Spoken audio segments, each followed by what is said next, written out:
group of people, huh? That's the John over there with the whole crew. Congratulations. Well, thank you very much, everybody. This is a very important day. It's a day that we're delighted to swear in Dr. Mehmet Oz as the next administrator of the Centers for Medicine and Medicaid Services, which is a big deal. Congratulations to Dr. Oz and his beautiful wife, Lisa, and their friends and family on this really incredible achievement. Come a long way. It's amazing. Dr. Oz comes to this position as one of the nation's most talented and beloved medical professionals. He graduated from Harvard University. Harvard. Well, how convenient. Should we talk about Harvard? Before obtaining his MD at the University of Pennsylvania School of Medicine, a great one, and really some amazing education while also earning an MBA from the wonderful Wharton School of Business. He completed his medical residency at the world-renowned New York Presbyterian Columbia University Medical Center.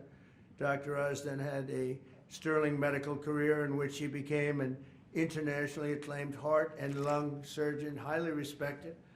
He served as director of the Cardiovascular Institute and Integrative Medicine program at New York Presbyterian, and as a longtime professor at Columbia University's College of Physicians and Surgeons. Boy, oh boy, Doctor, I thought he just did a show. I only know the show. You know why I know the show? Because he said, I'm a little overweight, I should lose some weight. I did a show, and that's what I got out of it. That was not good. But I'm looking at all of this other. This is very impressive. Dr. Oz authored more than 400 contributions to academic and scientific publications and holds several patents for technologies that revolutionize cardiovascular surgery. And Dr. Oz later translated his experience into an extraordinarily successful television career, making him one of the most trusted voices on healthcare. And he also got very high ratings, I can tell you that. He did great with the television thing. As CMS Administrator, Dr. Oz will work tirelessly to strengthen and protect Medicare for our nation's seniors and Medicaid for the needy. Just as I promised, there will be no cuts. We're not going to have any cuts. We're going to have only help. Dr. Oz will work to improve the quality of care for decades to come, and he'll ensure that criminals, fraudsters, and illegal aliens are not permitted to rob America's seniors. They are trying, but they're not going to get away with it. He will also work alongside Secretary of Health and Human Services, Robert F. Kennedy, Jr. I've heard of him. He's a pretty famous guy. He's doing a great job, too, to address the crisis of chronic illness and to make America healthy again. So I want to just thank Dr. Oz, and because this is a big commitment he's making. He has a lot of options, and this is a big, big commitment. And I want to congratulate you and your family on really an amazing life, and I think this is going to be by far the most important part of an already incredible life. So thank you very much. God bless you. Congratulations, it's amazing. Congratulations. Wow, what a job, huh? Yeah. Are you ready, Bobby? Sure. Let's do it. You put your hand on the Bible, your left hand, and raise your right hand. And repeat after me.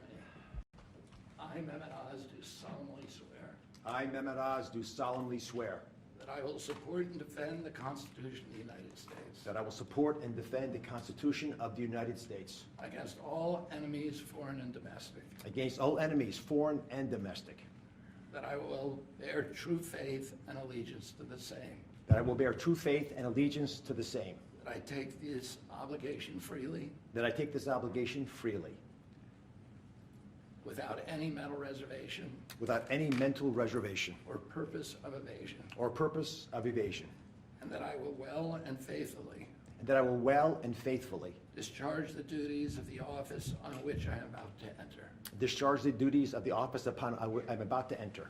So help me God. So help me God. God bless you. Congratulations. Thank you, brother.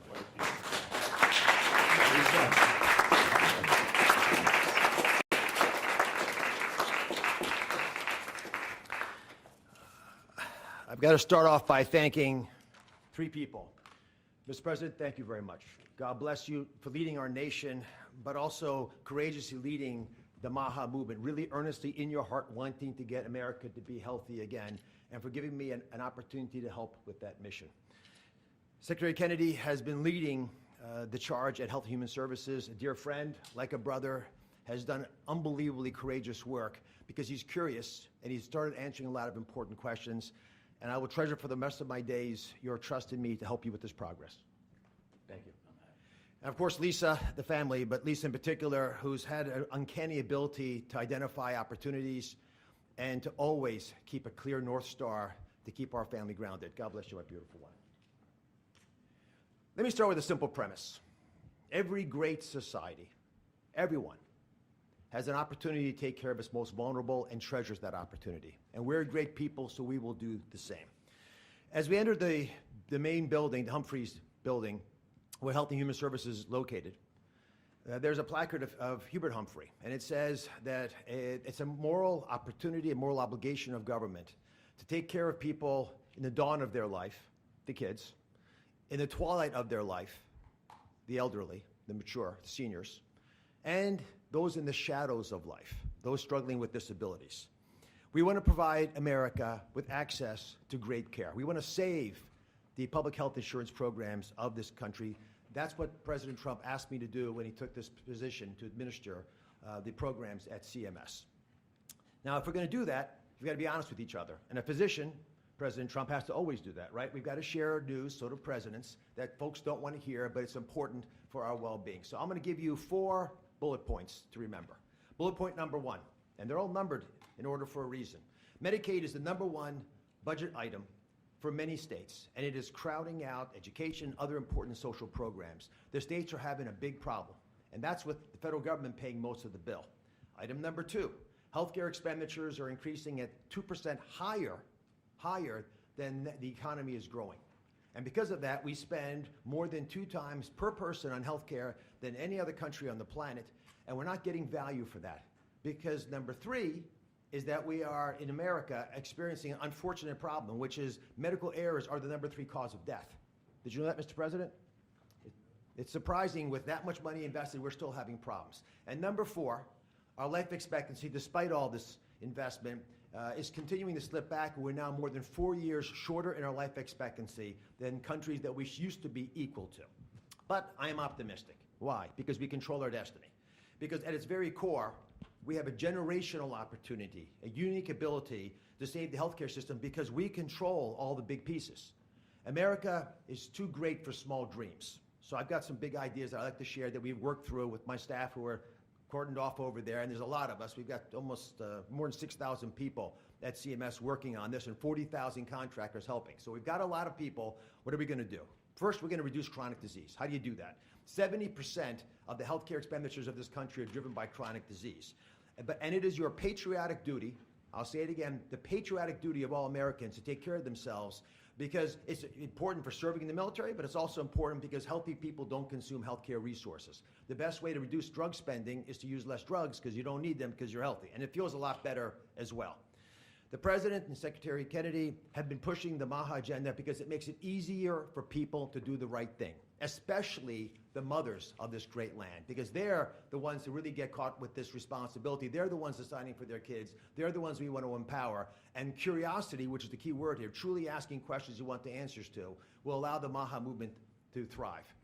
The next big thing we want to focus on is modernizing Medicare and Medicaid.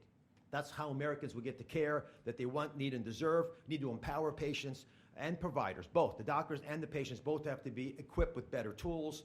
And the President is showing that he actually does love and cherish Medicare with all these executive orders, like the one on transparency, sir, that really helps us by making sure people are equipped with information. So you shine a light in the dark shadows where so much of the problems happen with the healthcare system. And remember, the most expensive care is bad quality care. That's what we want to stamp out. And finally, we want to crush fraud, waste, and abuse. This is stunning to me. I've got a message for all the bad guys from me, the Secretary, and the President. We are going to stop people from stealing from our most vulnerable, from stealing with the taxpayers of America, or honestly trying to support these programs. And we're going to be able to do it in quite a few ways. We are coming for you. I'll give you a couple examples. Mr. President, these are ones that you may want to use in some of your future conversations. Almost 250,000 people, American citizens, were fraudulently enrolled without their knowledge in exchange programs by brokers who were unscrupulous, stealing from the U.S. government by pretending these people were on programs they never told them about. Tens of millions of dollars, Mr. President, are being spent on illegal immigrants receiving Medicaid in California, and they're pushing the bill to us. Should we stop that? I think so. That will not continue. We're spending about $1 billion on Medicaid programs for dual state eligible patients, which means you live in one state, but the system thinks you're another state, and maybe a third state, and we're paying all 3 states for services you're not getting because you don't live in 3 states all at once. And finally, and this one really bothers me, there are states who are using Medicaid. Medicaid dollars for people who are vulnerable are being used for non-medical purposes. For example, public labor unions are getting child care through some of this money. That doesn't make sense to me. Housekeeping, I wish I could get that for my home. There's a big problem with student loan repayments taking place with Medicaid dollars. That's not where it should be used. And we are paying for DEI programs. I could go on, but these are all programs, Mr. President, that we have created a war room at CMS to go after, to catch the fraud in real time before the money leaves the federal coffers, so we have the money to reinvest in healthcare to make it even stronger than it's been before. Together, we're going to make the care better. We're going to make the outcomes improve, and we're going to make sure that America can actually be the healthiest country that could ever possibly be. We'll make America healthy again. God bless you both, sir.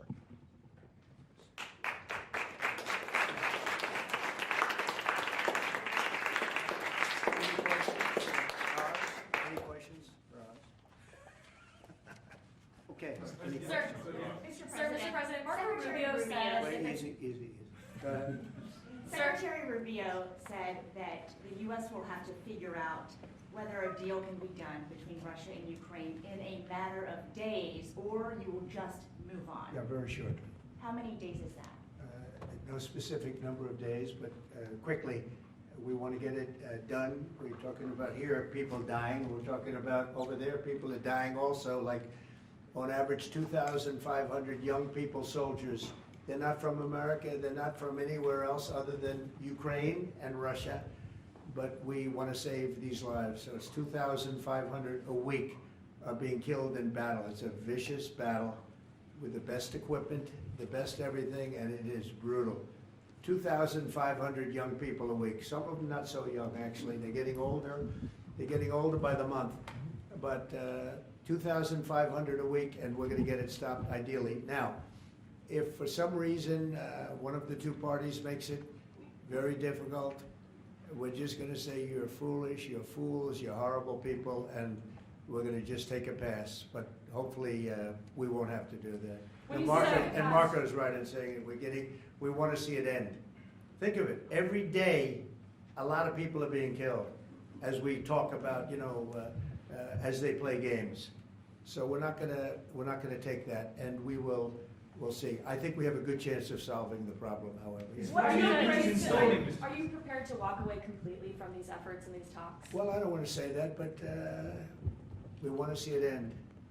We want to see it end, yeah. Is Vladimir Putin stalling, in your view, Mr. President? I hope not. I'm going to let you know about that soon if he is, but I hope not. He's got a big force out there, big force. It's a war that should have never happened. It would have never happened if I was president. That's a war, and it didn't happen for 4 years. That's a war that should have never happened. October 7th, Israel would have never happened. Iran was broke, and now we'll see what happens with Iran. We have a lot of them out there. We have a lot of things that we're working on right now that shouldn't have happened. None of it. Ukraine would have never happened with Russia. October 7th would have never happened, so you wouldn't have had all the problems in the Middle East. The Afghanistan embarrassment, probably the most embarrassing day in the history of our country, would have never happened. Inflation would have never happened. By the way, prices are down.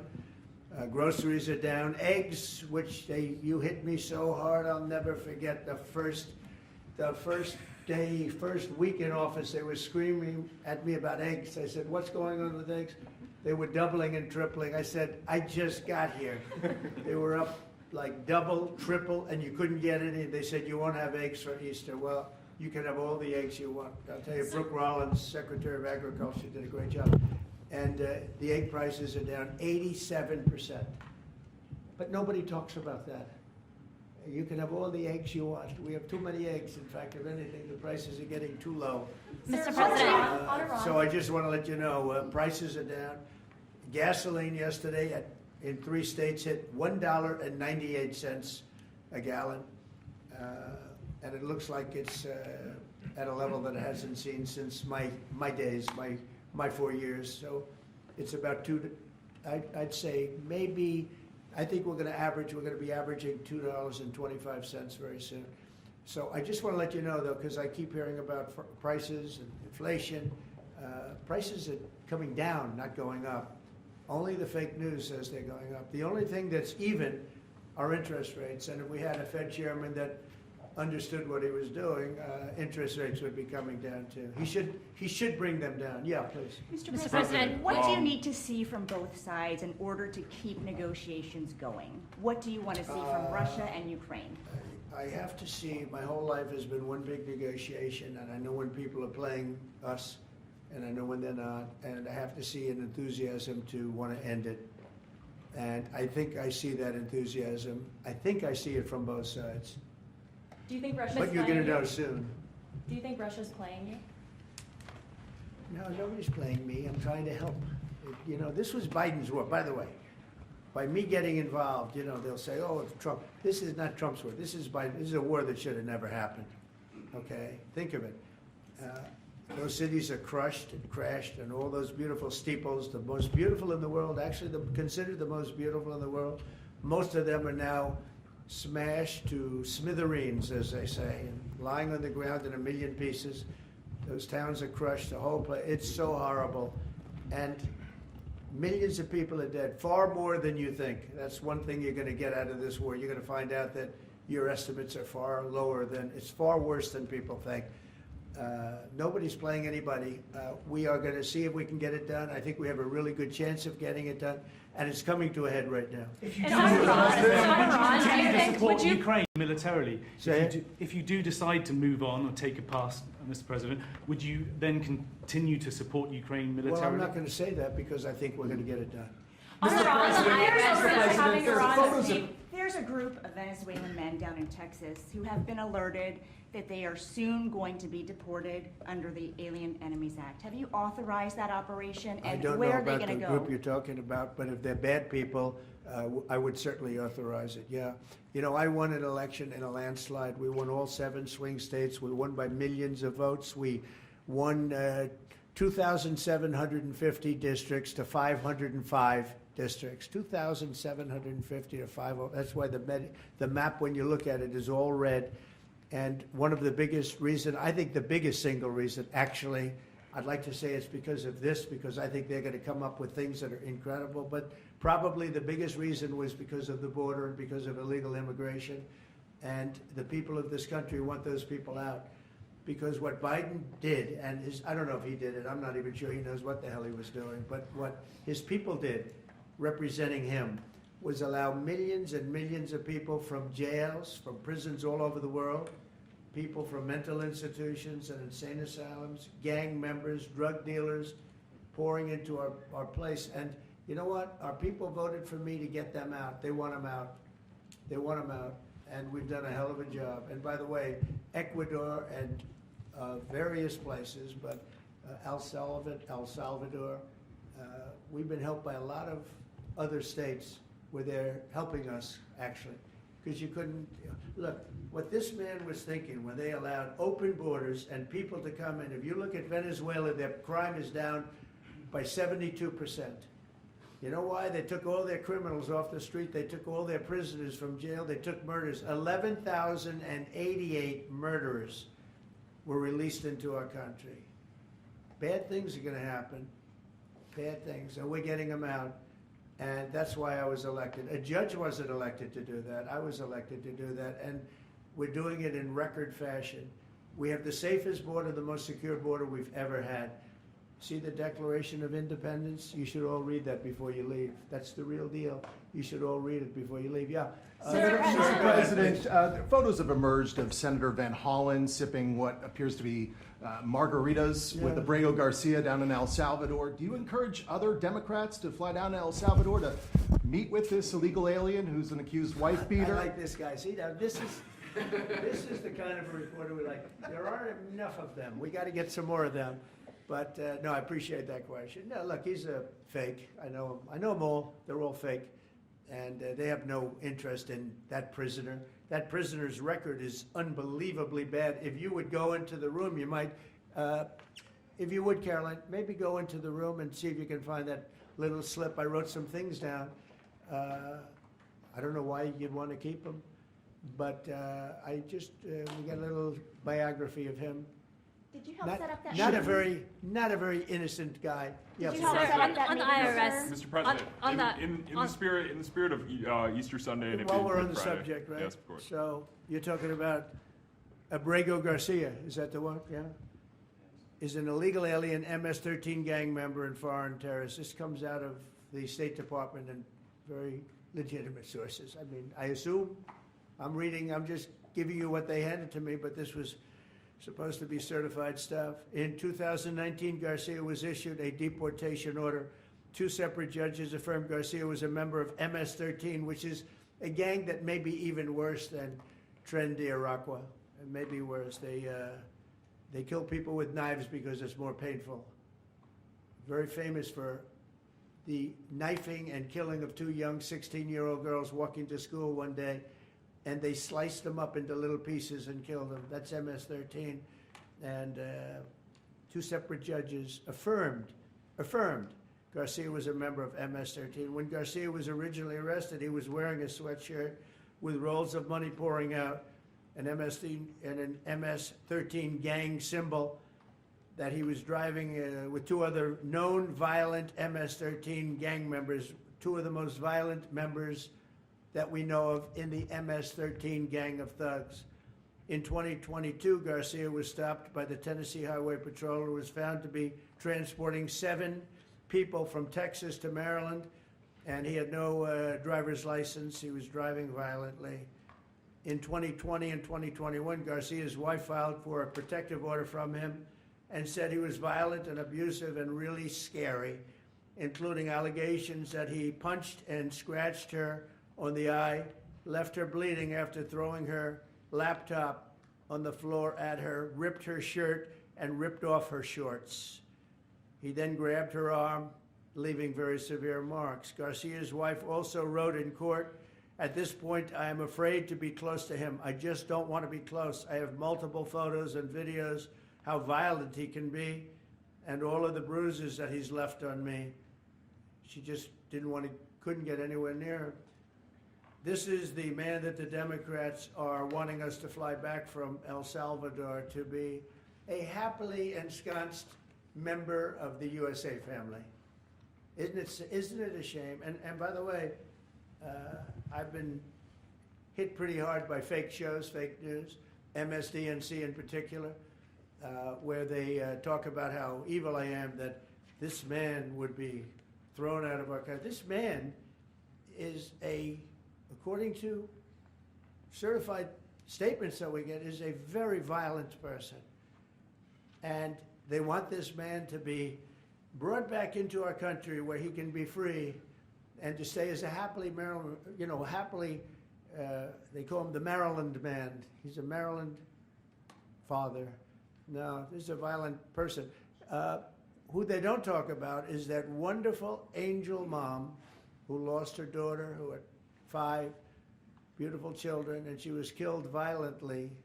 And, she spoke, and she spoke unbelievably. I saw it, and the fake news didn't pick it up. She spoke. She was in tears. She's devastated. Her life is, essentially, she's told me her life is like over. But there was I think no stories. Isn't that true? No stories. Yes, sir. 0 stories. It was the most emotional thing. Everybody that watched it, they couldn't believe it.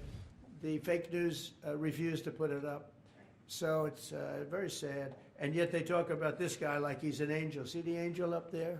They think he's like that, like a little angel. Do you Sir, encourage also, other Democrats would to you be- visit? Would you be open You to know, it has letting no Iran? impact, the way she, it's just like, let it, no impact. It's just like unbalanced. Would you do that? Go ahead, what I would Sir, do. on Iran, would you be open to letting Iran Say that. keep some kind of civil nuclear program? No Or would impact the entire whatsoever. program need to be dismantled? I'm for stopping Iran, very simply, from having a nuclear weapon. They can't have a nuclear So weapon. the I entire want program Iran dismantled? to be great and prosperous and terrific. I stopped them once they were broke and they didn't have any money for Hamas. They didn't have any money for Hezbollah.